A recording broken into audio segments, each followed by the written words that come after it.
ஜெபம் செய்வோம். என் தேவாதி தேவனே, என் ராஜாதி ராஜனே, உம்மை துதிக்கிறேன்.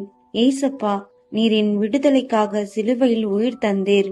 இன்று என் வாழ்க்கையில் ஒவ்வொரு சாப கட்டுகளும், இருளின் ஆற்றல்களும், தீய சக்திகளின் தாக்கங்களும் உமது இரத்தத்தின் வல்லமையால் என்னை விட்டு அகன்று போகட்டும் என்று ஜெபிக்கிறேன்.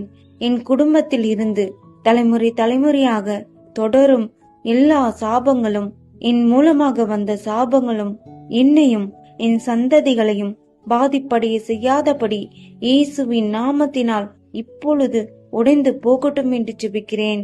அப்பா, வேதம் சொல்கிறது, கிறிஸ்து நமக்காக சாபமாகி நியாய பிரமாணத்தின் சாபத்திற்கு நம்மை நீங்களாக்கி மீட்டு கொண்டார் என்ற வசனத்தின்படி சாபத்திலிருந்து விடுதலை பெற்று புதிய ஆசீர்வாத வாழ்வில் நடக்க உதவும்.